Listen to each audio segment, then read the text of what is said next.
original music podcast.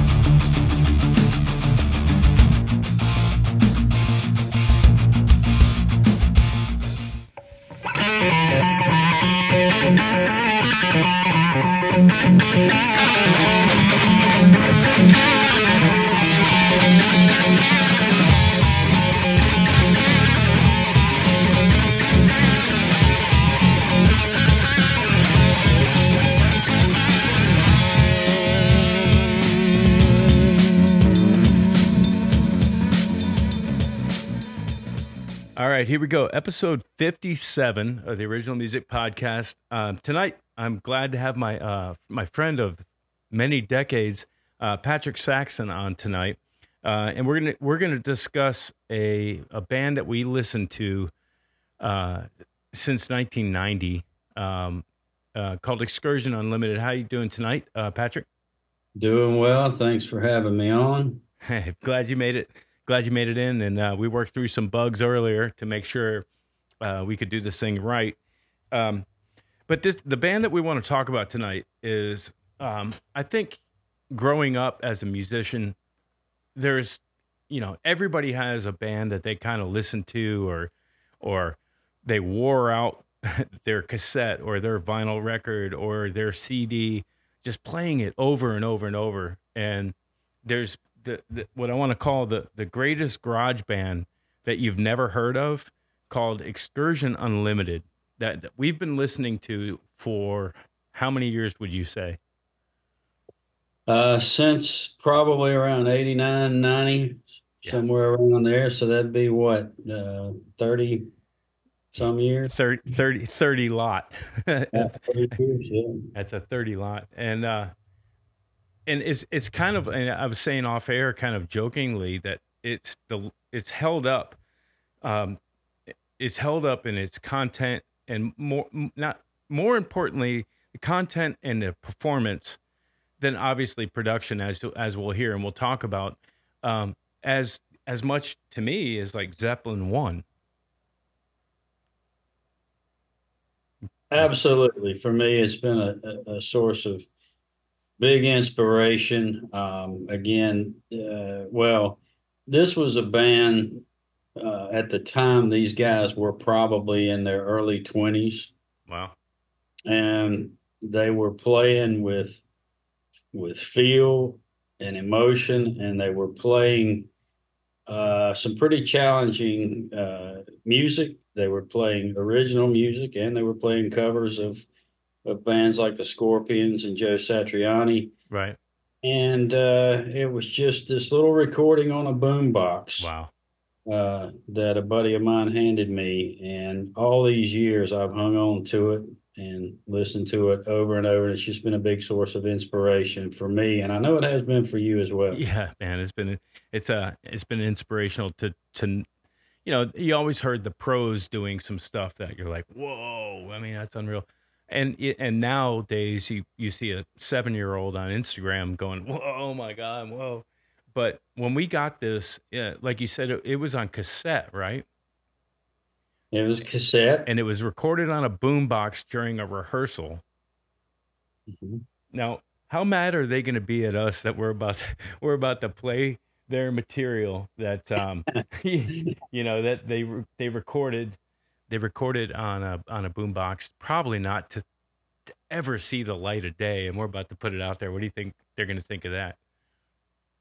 I don't know, but I have some stories to tell about my attempts to get to know these guys over the years.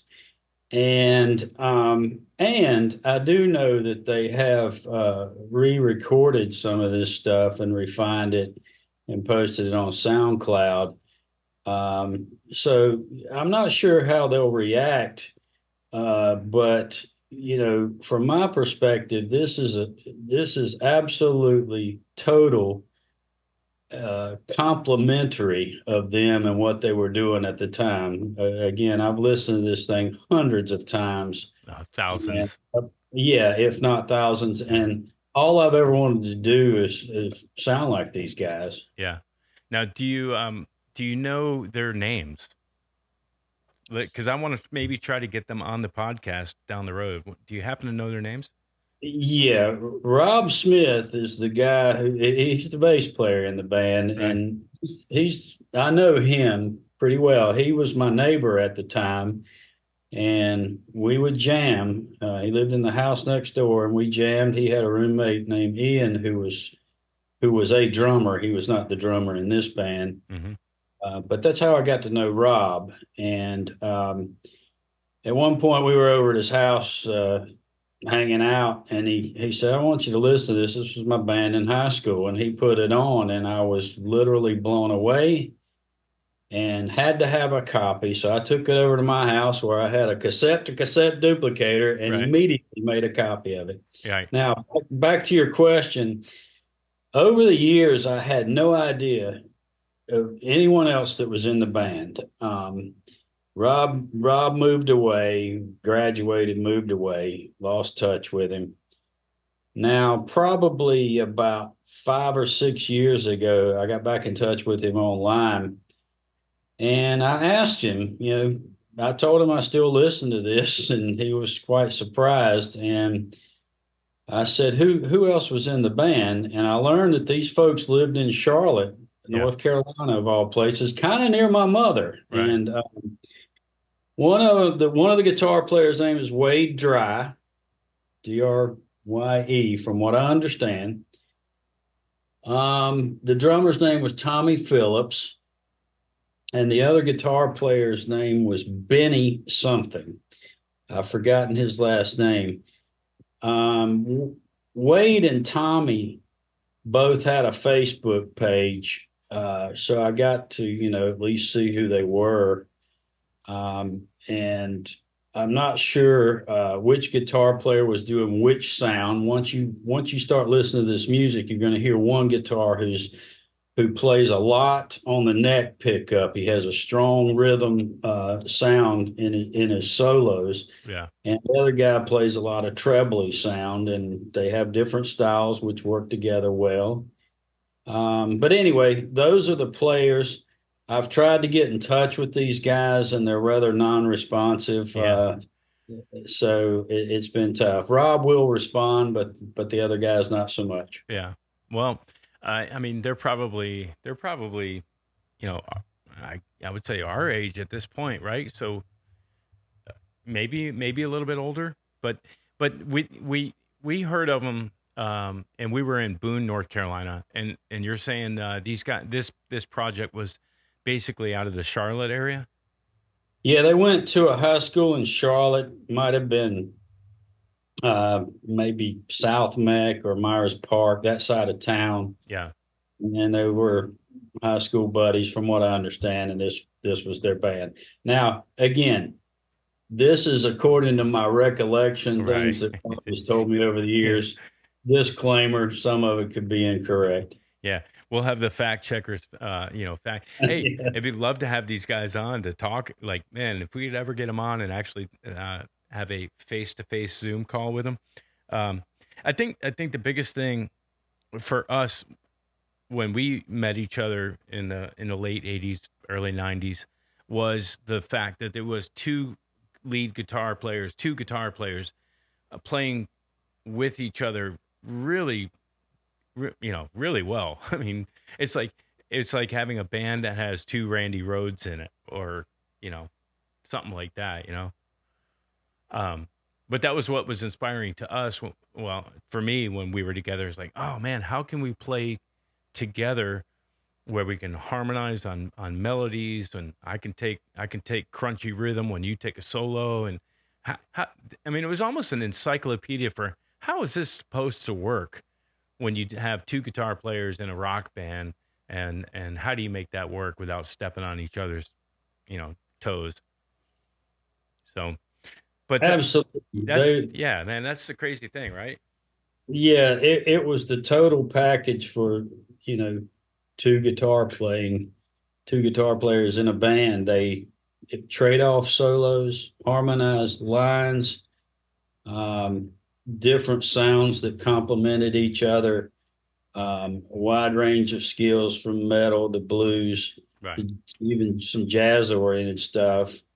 So yeah, just a great couple guitar players. And if you think back at how young they were at the time. It was phenomenal. And they were the total package I think, with their playing skills. Vibrato, they both had a style of vibrato already worked out. Yeah. And as Eric Clapton says, you can spend a lifetime working on your vibrato technique. Yeah. Yeah. So, yeah, just the total package. Yeah. It'd be interesting to know what they even look like. Again, we're talking about the greatest garage band that you've never heard, and Excursion Unlimited. And, they inspired us for a long time. So let's take a listen to the first track. The first track is called The Funky Fish. And I have to admit that when we first were listening to this stuff, you'd be playing it basically on loop, on loop in the house. And I'd be like, oh, that's a killer track, man. What? And I didn't know the names to any of these songs. And luckily enough, you gave me a digital copy of it that's been in my iTunes. I've been paying for iTunes Match, like to keep my library current for like 20 years, just to make sure that this record is still in my playlist. So Funky Fish, anything to say about that before we play it?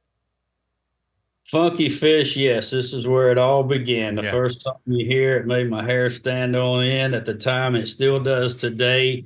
And just have a listen to two great guitar players and a great bass player. And drummer. Cool. I mean, you can barely hear him because it's on a boombox, but the drummer was doing it too. Absolutely. All right, well, let's check this out. We'll see you on the other side. Hold on.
yeah.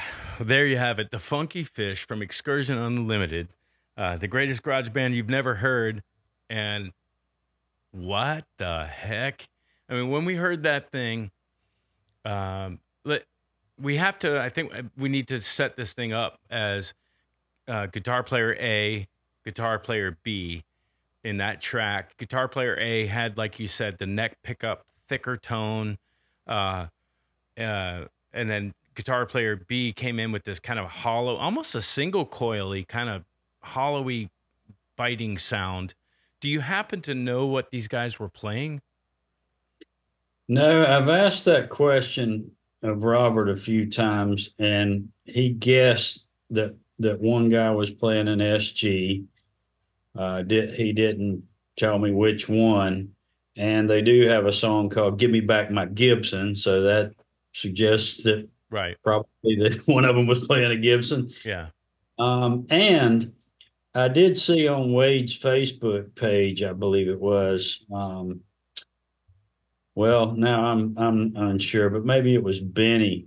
One of them was holding a white Stratocaster. So yeah, I Yeah. don't doubt there was a Fender Gibson Yeah. thing going on there. Yeah. Benny had to be player B on those trade-offs with that. Just yeah, it was a hollower, still burning tone. But there was a distinct contrast between the guitar tones. That was kind of one of the first things we noticed originally also. But the other thing that for me as a rhythm player was like the riffing. And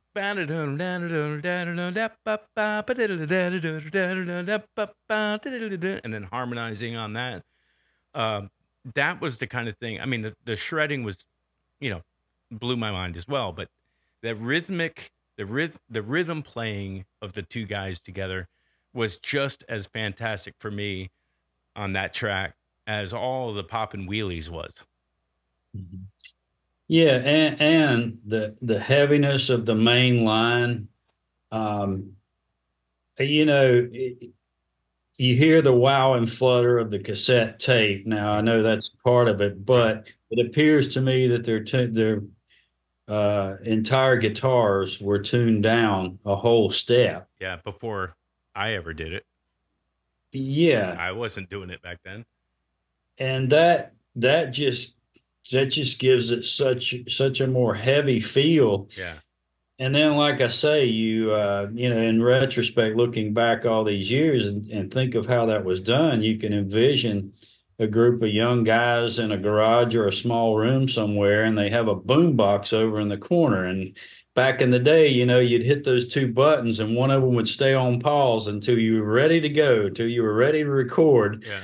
Somebody says, "Are you ready?" And they go hit the record button and break into this. Yeah. That's what was going on here, and that one little microphone on the boombox picks all this up. Yeah. Those guitars stand out very well in that environment. Yeah, I'm listening to it in this environment with my in ears. It's almost like a new experience for me listening to it this closely. I'm making notes on it. Man, it almost feels like it could have been a Tascam 4 track going on, where they had a little bit of control on the volume of going into a solo, because there were some sections in the song where one guy stepped into a solo and it just took your head off, as far as whoa, I'm standing on the right out front. It might have been a 4 track, but it wasn't anything fancy going on the recording. I love like the tape hiss at the beginning of it. When I start the song, it's like you know And you notice at the very end of the song, yep. they hit the final chord, and then there's a brief pause, and then the final chord comes again. Now, I don't know exactly what happened there, but that implies to me that they might have played it once and then wanted to do another version of it. They rewound it and recorded it again, Yeah. Yeah. and that last chord stood in there. Yeah. I've had that happen before back in the day when we were recording, with those techniques, and it just adds to the rawness and the feel Yeah. and the whole vibe of the thing. Yeah, it's the most oh, and we haven't even touched on this. The vocalist was great. He didn't step on any of of the solos. The vocalist in that track was amazing. Absolutely. That's another story in and of itself, though. Yeah, for sure. Uh, Yeah, and just to let that inside joke out, there actually is a cassette floating around of someone who wrote lyrics and sang over these songs. oh no. And yes, and I actually have it somewhere. I don't know where it's at right now, but the story is that a guy took it to a studio somewhere and wrote lyrics and recorded vocals over these rhythm tracks without the band knowing about it. And then he took a tape back and presented it to them, and they were infuriated because it sounded so awful. uh, But Rob said they were mad as hell. well, good. Good. I mean, what they were doing there was what they wanted to be doing. Um, on that note, what you're just talking about there, the first thing that came to my head is another conversation you and I have had when you said, "Hey, have you ever seen that guy that played the guitar in Allman Brothers?" And I was like, "What?" And you're like, "Yeah, go look him up." And there's a guy who played in the Allman Brothers, playing some sort of a synth guitar thing. And we've joked about the synth douche ever since, man. It's the same story in another band, right? Um, Yeah, those of you who are not familiar with that, go look it up. It was the early 80s attempt of the Allman Brothers to get with the times of the 80s where music was changing. yeah. And I'm not so sure it worked out so well. No, it didn't last very long. It went straight back to the roots of it all when Alan Woody and Warren Haynes came in. Um, but as far as Funky Fish goes, a couple of notes that I made here. Um, the things that stood out to me as a young guitar player. Okay, at that time, we're talking. I'd been playing guitar probably 4 years, 5 years maybe, 4, 5, 6 years, and I was still working on vibrato. Wow, and it sounded like hell until I figured it out and I got my own sound. But uh, to hear this kind of thing, the thing that I took away from it were like the stops.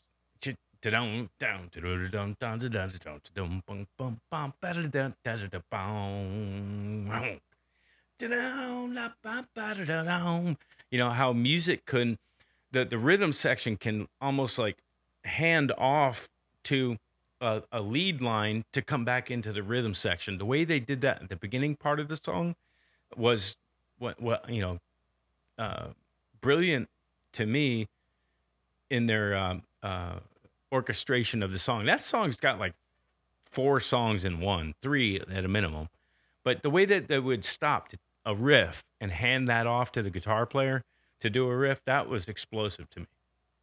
Mhm. Yeah, and for me, my initial draw to it um, was two guitar players and especially the harmonies. Yeah. I was very into harmony guitar parts at the time. When I go back and listen to the 4-track stuff I was doing back in the day, nearly every one of my solos had some form of doubling or harmony lines Yeah. uh, to it. And I was listening to a lot of Boston at the time, trying to learn a lot of the Boston lines. And so that really was inspirational to hear these two guys doing it again in a garage Effortlessly. effortlessly, and again the heaviness of the sound and the fact that they had their sound and their vibrato worked out. Yeah, I at the time was still in a learning phase, and I'm still amazed at how far along they were at what was obviously such a young age for them. Right. Yeah. The other note that I have here is um, you know, don't bomb. They hand it off, and then they go into the boom ga lum dum dum. That whole section's a thing. But then they do a key change about three quarters of the way through. Boom, you know, they go into that whole section. And I don't know what key I don't even know what keys these are in because like you said, they were tuned down a whole step and we were trying to play them at standard tuning and going, this doesn't work. But the you know, the song structure, they did a key change into the third segment solo section, and then they both took trade-offs on that. You know, that was a whole nother thing that was you know, looking at songwriting styles. Dude, there other than Joe Satriani, who was doing instrumental rock music like that at the time? Can you say? Absolutely, yeah. It was unique in that sense. And again, this was, most people, I guess they had internet at the time, but most people weren't on it. So, again, you went out and bought CDs, you bought albums or Yeah, whatever at the time. cassettes. So your range of access to, different styles of music, and especially this, was quite limited. And, now you can go look anything up you want. But yeah, Yeah, there wasn't a lot of it going on. yeah. And to be honest, I mean, the word virtuoso is kind of I kind of I'm kind of leery of ever using the term. I mean, but with a guy like Satriani, I would say, oh yeah, Steve, yeah. I mean, they're virtuosic players uh, weren't a dime a dozen like they are now, you know. And these guys, to me, were like, oh wait a minute, these you can be that good and not be signed. That was inspiring as well. You know, the fact that that the level of their play, well, you know, the level of their playing, um, again, in a garage or a rehearsal space or a room like this, to be putting stuff out like that was a benchmark for me. Like for 40 years, this is what it's got to be, or or sit down, don't do it at all. What if we do? Absolutely. And, I never got any impression from Robert, the bass player, that this was anything serious. It was just, again, Right. a group of guys that knew each other in high school. So that's another thing that's just quite interesting to me and blows my mind. Yeah. What's the chances of having two Eddie Van Halens in one school? Yeah. All right. Well, And go ahead. well, one other piece, you mentioned Joe Satriani. They actually have a Joe Satriani song on this cassette tape, which at the time would have been, if surfing came out in, I forget the exact year, 87, 88, somewhere along in there. This was new stuff, and these kids were pulling it out and learning it and doing it. Right. As I was going, oh my God, that's so amazing. Don't even attempt it. You know, kind of like Eruption. When I heard Eruption, when we're talking in 79, 80, uh, I heard that and I'm like, there's not a way I could ever do that. Don't even try. So unfortunately, that was my mentality, and there was a lot of stuff like that, that that speed stuff that I I steered myself away from, and that was probably a mistake. Looking back at it now, um, I held myself back with going, that's unattainable. Don't even try. Stay in the lane that you that you feel and can do, and hone that. And that's kind of how I ended up where I am with my sound that I have now. I've got what I got, and that's what I got because I limited myself because I wouldn't learn Eruption. Well, and and back in the day, so to speak, when we walked to school uphill both ways in 12 feet of snow, Right. learn eruption, you had to get the record out. You might could have slowed it down, revolutions per minute on a turntable, but you had to sit down and work it out with your ear. Nowadays you can go on the internet and find a tab for anything, or you can find various learning methods for anything you want to learn. Right. So yeah, if you were going to copy Eruption, which every guitar player knows when that hit the airwaves, Yep. that changed everything. That was Yep. so mind-boggling. But to sit down and think you were going to learn that from slowing the album down and Yeah. just practicing it over and over, that was a monumental challenge. Yeah. Yeah. When I can tell you, the day I heard it. I don't remember the exact day, but I remember exactly what I was doing and where I was, and where I grew up. And you know where I'm talking about. We heated our house with firewood, so we would have somebody come with a not a dump truck, a big dump truck full of firewood. They would just dump it on the ground, and most of the time the pieces were too big, so I'd have to split some of it and then load it up, haul it down to the porch, and stack it on the front porch in order to heat the house during for the winter. So we're talking about fall, nice weather, out there working, chopping wood, moving stuff. So I put speakers up in the window, and I'd listen to WQUT out of Bristol, Tennessee, radio station that would play classic rock, that kind of thing. And boom, the song came on. I heard Jump the same way, it's almost doing the same chore. And the song came on, and I stopped doing what I was doing to go, wait, what is that? And then to find out, that, oh, it was just a warm up thing that Eddie would do, and they said, oh, that's kind of cool. Let's record it. Is that the story behind Eruption? Yeah, he was warming up in the studio, and the producer Templeman asked the engineer to start recording it, and I believe he said, "I already am." And as it turns out, it was just he was rehearsing his solo that they were to play live, Wow. and didn't bring it in to put on the album.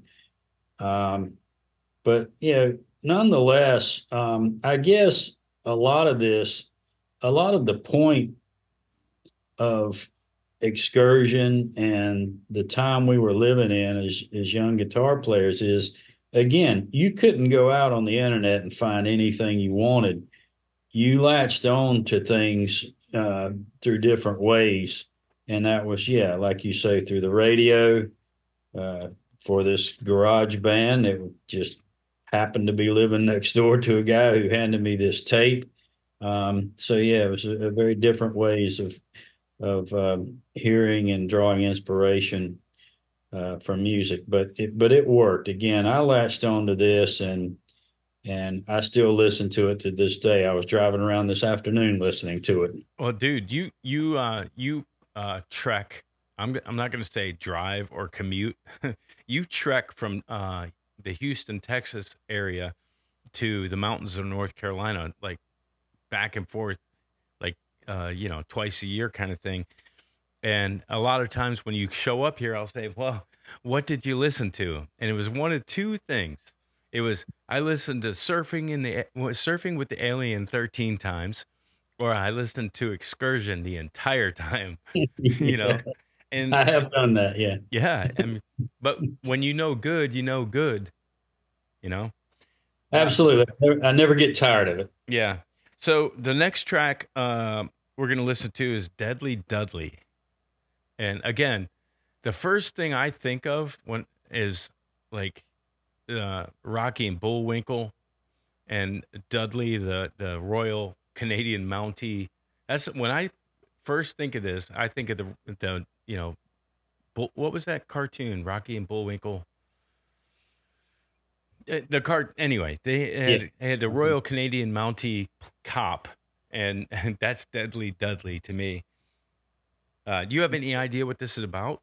Or I don't, but listen to the pinch harmonics that they get with their pick and hand in this. They get these things for all they're worth. They really know how to draw those out. And this song will give you a good example of how good they were at doing it. Yeah, the thumb harmonics. Now, are they do you think they're using metal picks or really hard picks to get that, or how do you think they're getting that? Yeah, I don't know I don't know what they're using, but man, they can get those harmonics. They can just make them squeal hard. Yeah, they do. All right. Dudley. Here we go. Oh, here we go. Tape hiss.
you go. Deadly Dudley. First thoughts on that song. I'll let you go first. Yeah, well, again, the thumb harmonic squeals just that just kills me. Second, the contrast between the guy playing on the neck pickup Yeah. and the guy on the bridge pickup, um, it's just two great guitar tones, guitar sounds, and they go so well together during solo trade-offs and harmony parts. And it holds true to this day. Robert posted some updated work. They didn't call it Excursion Unlimited, but it's the same group of guys. I don't know. It was probably done, I don't know, 7, 8 years ago. And Robert posted it on his SoundCloud. And to this day, they still have that dynamic. The one guy playing on Mm-hmm. the front pickup, the other guy on the bridge pickup. It's a much more refined recording of them playing and a lot more refined in terms of working out their parts, not quite as raw. Right. But again, that the dynamics of the trade-off and the dynamics of the two tones they still have to this day. Yeah. What I took away from that was like, the beginning of the song happens, and then they go into this, yong, gong, yong, yong, gong, gong. They go from like regular time to not half time, but almost like quarter time. Yong. We used to call that monster jonk. Mm, That section uh, to me was always just like, very, very strong, obviously intentional. Um, but the solo, all right, so couple of things. At about 2 minutes and a half into that song, there's a really neck pickup solo into the handoff that never happens. I think the second guitar player didn't play a whole section of solo. There's a whole section that everybody was just playing rhythm. And actually listening to it now was like, oh, it's actually kind of cool. There, everything settled into the rhythm of the song. But listen to it when you get a chance again. Uh, at about 2:15, there's a solo that happens, and there's a clear handoff. Wow, wow, handoff, and nothing happens. It just goes into rhythm. Everybody's in rhythm mode. Um, and then at 4 minutes and 15 seconds, the solo that comes in there on the neck pickup guy, guitar player one, that solo, that's the lick you like to play. That that mm. that lick is, uh, it's worth learning. Yes. Mhm. Yeah, it's over the top, and it's Eddie Van Halen would say that tricks the mind. They're hitting notes that are not diatonic, but they fit so well when you do them quickly and in that run there. It's just very creative and incredible guitar lick to start a solo with. Yeah, yeah. Who? I mean, who would start a solo where that solo started and then end up where it ended? Um, Yeah. that's the beauty of listening to different players speak their sentence. You know, when you do a solo, you're either saying a word, speaking a sentence, or reciting a paragraph, depending on how many bars you have, and you have to approach that solo knowing how big is my book? How big am I allowed to have my book here? You know, and because that's going to make you play differently than if you got 4 bars or 8 bars. You got to make a point and get to. Yeah, you're like into writing and stuff. You got to have an intro, if you're writing a sentence, you've got format that you have to work within. What is that called? Mhm. A format that you have to work within. Like, Yeah. you have to, say that your topic and make your body of work, and then have a conclusion, that type of thing. There's a form. But if you got Yeah. 4 bars, how you can either have to rush it or that's how I look at guitar solos. Is if I get a long time to work with, like when we're jamming on backing tracks, um, uh, okay,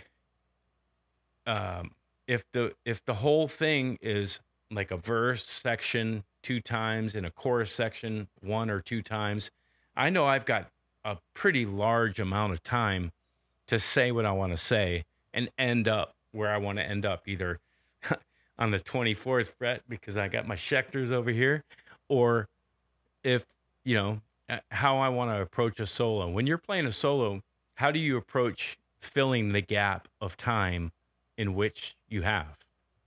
Yeah.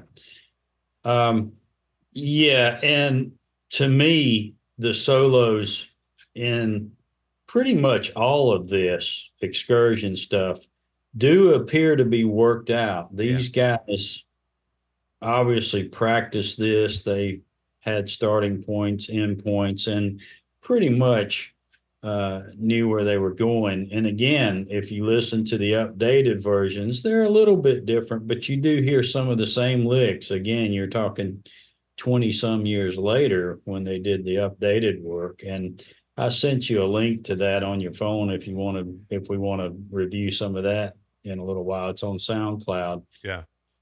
But yeah, for me personally, yeah, I like to have things worked out. I don't, when I'm recording, especially, I don't like to just cuff it. Yeah. I like to have things worked out. Yeah. Noodling's good for catfish. Yeah. And that's my saying. If you're gonna noodle, I'm gonna throw you in a pond and say, get us some food. Um, but Deadly Dudley, that was one of my favorites. The next one is Chester the Cheetah. Um, what would you say about this track that's different than the other ones? Um, well, just more of the same. I think, incredible licks, incredible rhythms, writing, Yeah. and well put together. And again, think about it in context of these guys being basically kids playing in a garage band. Yeah, and let's talk about that actually. They're probably um we're talking about the late 80s, early 90s. They may have like rack ADA preamps. They may have, this stuff doesn't sound like it was like running through a processor. What do you think they were playing through to get the tones? Were they tube amps and loud as balls and had the cabinets in another room and mic'd, or what? What do you think how they're getting this? Again, from just the things that Robert told me, and what I know about the times, he told me it was a boom box, and I don't doubt they were just plugged into Marshall amps with a couple of pedals, that they Right, like. right. But again, I don't know. I don't know what they were using. It sounds very organic though to me. Like it doesn't sound um, it doesn't sound overly processed. Other than the fact that back then I didn't know how to put a compressor in front of your amp and get some of those sustains and squeals, and they were doing stuff I just didn't know at the time, and creating you know all hell breaking loose with their tones. Tones Yeah, are great. they had their tones figured out, Yeah, whatever it was. And then when you tune your guitar down as low as that was tuned, that adds to the heaviness. Again, when you refer to that part as the monster zone, I mean, you can imagine Godzilla stepping on a city there. right. But I think what lends to the heaviness of that lick was the tuning down of a whole step, Yeah, and the squealing that they were getting with their thumbs. And again, this was well thought out for a bunch of kids. yeah, yeah. Well, I mean, can you imagine uh, being in that room? with the other players playing jonk, jonk, jonk, don don don don, and looking at each other like in a garage, going just with that little grin, like this is awesome. This is there's nothing better than what we're doing right now. That's what we're Yeah, I would love again. For years, I've tried to talk to the guitar players, especially, and I've got a little story about that I'll tell if you like. But I've tried to get answers to this stuff. But for most people playing in bands in high school, th're trying to learn, born to be wild. Zeppelin, Yeah, Rolling Stones, Born to Be, whatever. And these guys were bringing this in. right. That's what blows my mind. It's like, who was writing this stuff? Who was bringing this stuff into the band? And you know, Yeah, how thrilling and exciting that must have been right, right. for that band. Yeah, and certain parts though, when you go into a part like that, I mean, like in like my bands that I'm in now, there's certain parts of things that we'll go into a section and just like look at each other like this is the best thing ever. If I did, like if I didn't have to work another day in my life, I would just play this part over and over on loop with you guys. Mhm. That's the beauty of when you're in a band and you're synced up on a part of a song that just like you said earlier makes your hair stand up on the back of your neck and you're like you got goosebumps on your arms. That's that feeling is almost I think what drives us to keep doing this year after year after year and recording and writing and all that kind of stuff. You know, you write the perfect part and get to play it with your guys, and then if you get the opportunity to play it live on a real stage with real PA and lights, and you feel that, that's what keeps you coming back. It's kind of like golf, right? That one time you got a birdie on the hardest hole in the course, and you keep coming Mhm. back. Absolutely. Yeah. Well, let's check out. We're gonna check out Chester the Cheetah. Obviously, this is about a snack food, right? Who knows? He's got. Must be. Yeah. All right, here we go.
I've decided I know who the producer of this recording was.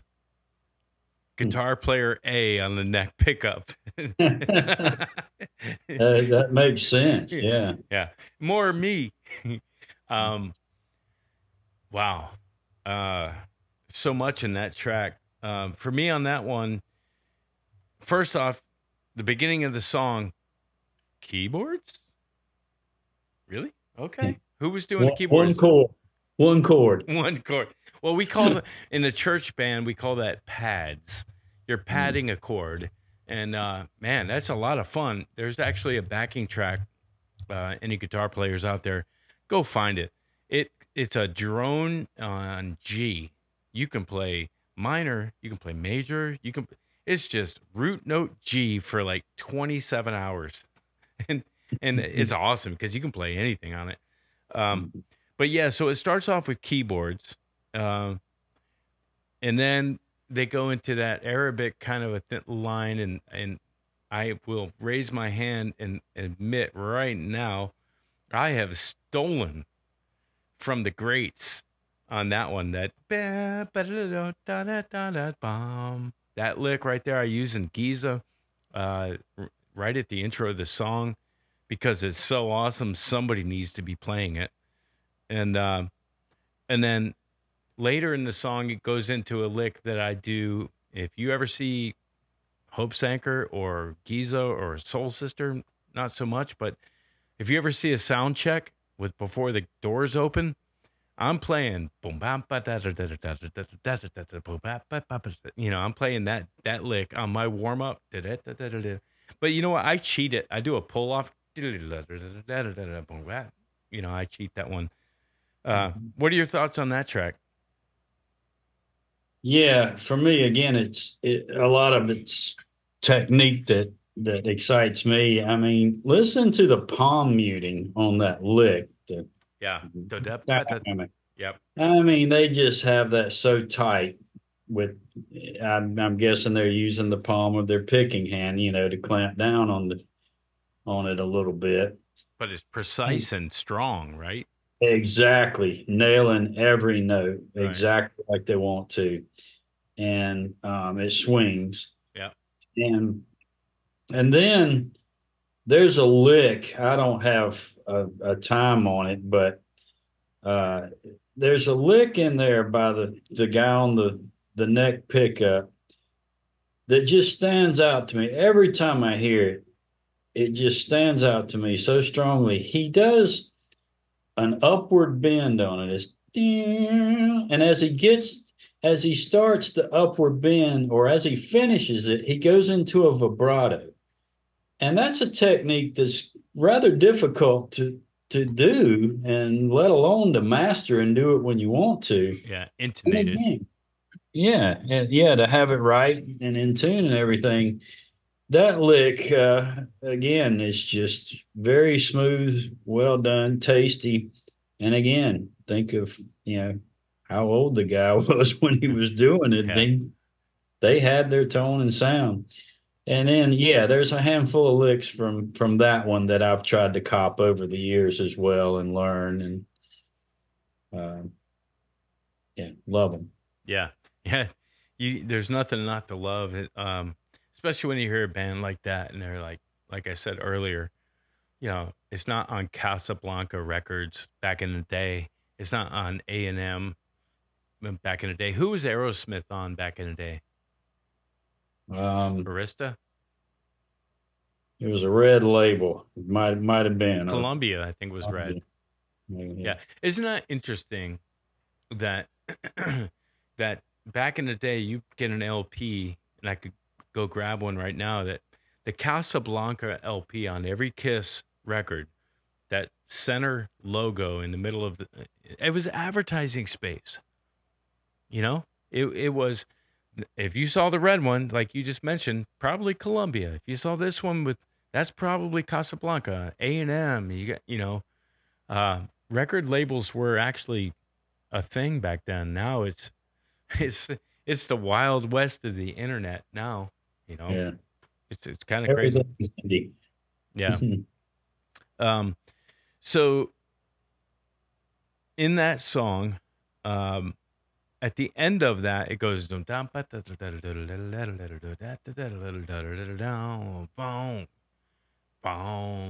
into a blues. It goes into a straight up "Since I've Been Loving You" kind of slow blues, and then they start doing the harmony.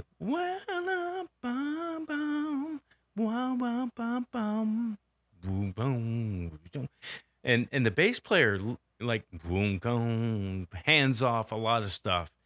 Dude, if he was in high school playing that kind of bass at the time, he was one of the Martians. And he was, yes. Yeah, that's is another thing that you should not overlook listening to this. The bass player, uh, very talented, uh, still is, of course, Yeah. and probably more so now, but holds the bottom end down. He takes his fills, and they're very tasty, very well done fills, um, and yeah, just very well done. Yeah. Well, like you said a couple of times tonight about um, uh, being seasoned musicians at a young age and recognizing, those types of things, handoffs, and when to do a fill as a bass player that doesn't step on the drummer that's already doing a fill. Like as a band, as a unit, and sometimes this actually a lot of times it happens with Hope's Anchor. We've been together so long that I'll know what the drummer's gonna do, and I'll play a whole note and hold it and let him do his thing, and then sync up with the bass player on the return. Like, like just listening to your ensemble to make sure that you're not stepping on anybody because you're listening to the music and not I'm here's the guitar player. You know, Mhm. I might have been like that when I was 16, 18, 20. All right, 24. Okay, 27. You know, I, before you realize how to play together as an ensemble to make these things happen. Everybody's got a wheelie to pop. Well, let them pop it and pop your own. Mhm. Yeah, and in this, Robert had the funk. He had the feel and the funk. He wasn't just laying down straight lines so two guitar players could Right. do what they wanted to do. Michael He, Anthony. yeah, he had his parts figured out. And again, very tasty and well done, very tasteful, well done. And he had the swing, he had the funk, he had the feel. Yeah. Well, I'm gonna do it. I'm gonna listen to the Funky Fish, as they have it here, the Funky Fonky fish. Let's listen to how they kind of evolved. Obviously, um, the recording process probably at this point had gotten to computers to where you had tracks you could mix and plug in and all that kind of stuff. But let's listen to how the Funky Fish that we played first off turned out. Um, Yeah, let me give some intro on this first. okay. How I found out about this. Years later, I found Robert. Oh, hold on. Go ahead. Yeah, just a little intro on this. Years after the fact, this was probably, I don't know, 7 or 8 years ago. I get in touch with Robert again, found him on Facebook, and how's it going? And just randomly through my feed one day, he posts that he's got some music on SoundCloud, and I think he labeled it Robert Smith Music or something like that. He didn't say it was Excursion. So I went and listened to it, and I thought, wow, that sounds like the same group of guys. It sounds like Excursion in the 21st century. Right. And as it turns out, I asked him about it, and it was the same group of guys. And then another piece of this what was going on at the time was I asked him, what the names were of the musicians were. This was the first time I learned about Wade and Benny. I had no idea who anybody else was. Right. And I friended the drummer at the time, Tommy Phillips, and he told me the names. Okay. As it turns out, I'm looking at, I think it's Wade's Facebook page, and we had a mutual friend, and you know her, Oh, yeah. Heidi Isabel. Yeah. It was Heidi. Yeah. And so I asked Heidi, how do you know this guy? And I think she might have went to high school with him, or I forget how they knew each other. But anyway, she lives in Charlotte. And she says, "Oh yeah, I know him really well. I have his phone number. I'll put you guys in touch." And I was looking at his webpage, and his band of a few years ago, it was a top 40 band. It was an Excursion. Right. Playing cover songs at a bar, Right. again, Charlotte, near my mother's house. And Heidi puts us on a three-way text, me, Wade, and her, Yeah. and says, "Patrick, meet Wade, Yeah. Wade, Patrick." And I ask him a couple questions. He never responds. So I've never heard a word from him in spite of being introduced to him. Oh. But anyway, that's how I learned about this SoundCloud stuff. And yeah, I think you'll like it. It's a lot more refined, and but you can still hear the same tones, the same collaborative effort that sounds great together. Yeah. Well, I mean, let's agree though that rawness around that early stuff was like, oh my God. I like that rawness. Let's listen to Funky Fish version 2.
Yeah, so that is definitely more produced.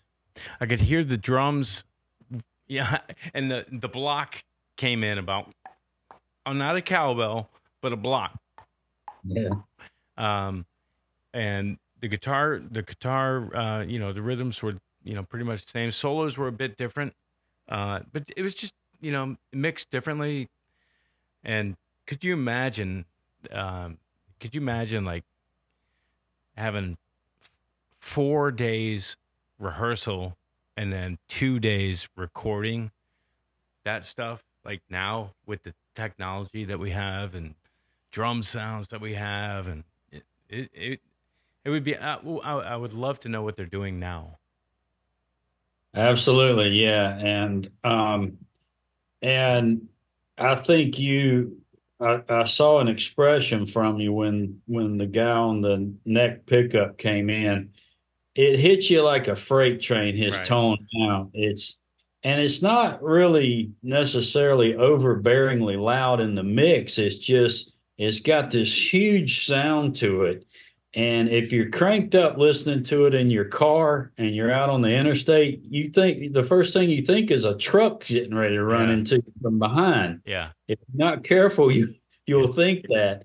But man, that tone just hits you like a ton of bricks. That rhythm tone, that whichever guy's doing it. Yeah, it's thick and it has a lot of weight behind it.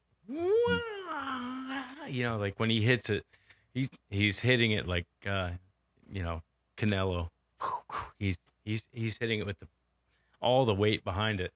Well, I would love to find out like what they're doing now. And hey, guys, if you see this, please direct message me and you're on. Let's go. Let's get you on the show. I'll bring Pat back because we're probably your two biggest fans for 40 years. Absolutely. I know I'd be willing to bet I've listened to that stuff more than they have. Oh yeah, I think I have too. Uh, but what else do you got going on musically? You're working in the studio always.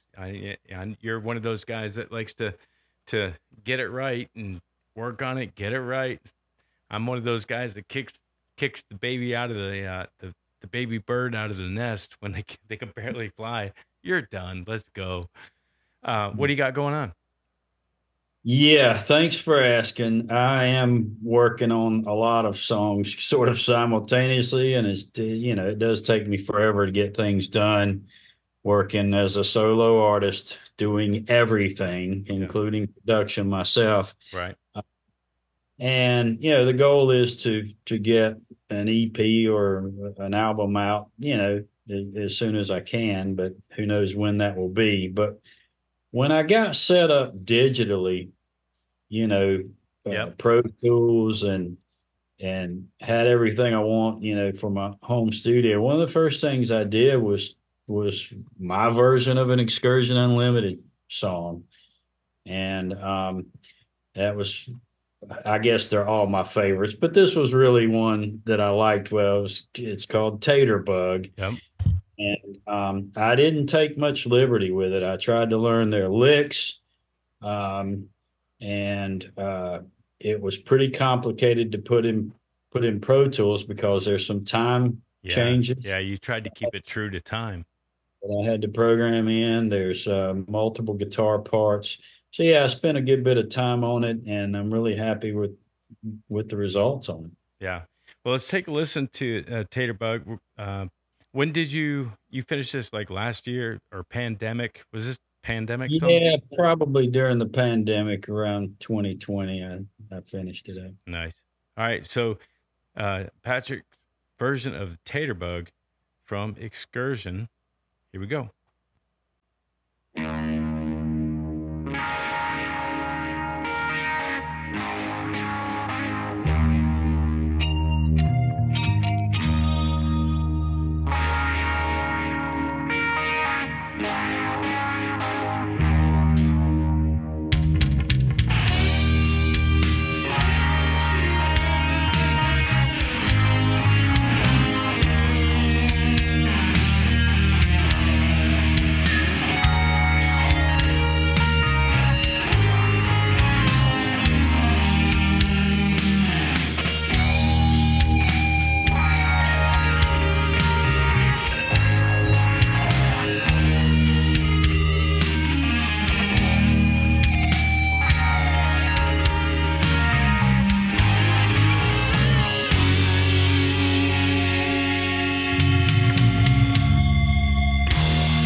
Nice, man. The the end of that, is that where Monster Junk went?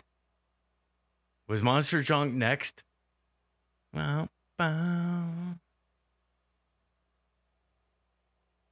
So, but I forget what comes after it actually. All right, take that over. Three, two, one. At the end of that song, was that where Monster Junk went?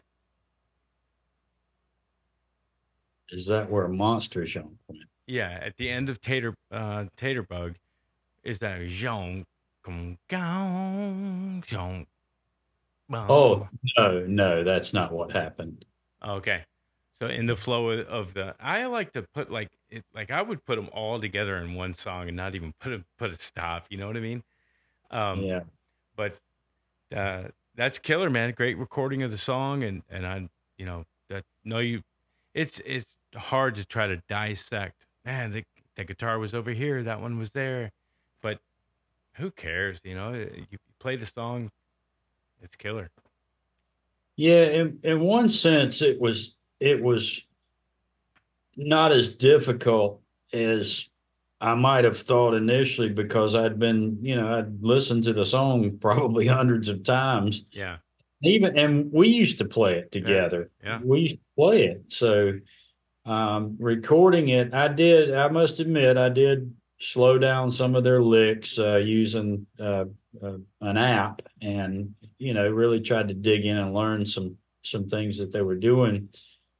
And, I had to work on tone a little bit. That's what, and programming the drums ate yeah, up a lot of my time. yeah, a lot. Yeah. But I got, one of the biggest compliments I've ever had is I put it on one time when you and I were working out in your yard and you thought it was Excursion. Yeah, yeah, yeah. I did. Yeah. And and I thought, wow, Yeah. it must be pretty close. And when I finished it initially, I emailed it to or I sent it on Facebook Messenger to Robert and said, here's a tune I just finished up. What do you think? And he wrote me back and he said, wow, that sounds great. And and I wrote him back and I said, that's my tribute to Excursion Unlimited. And his response made me think he forgot it was even an Excursion song Right. because, again, this was, 25 some years later. Yeah. And they didn't do this one. They didn't play Tater Bug in their modern versions of, they have on SoundCloud.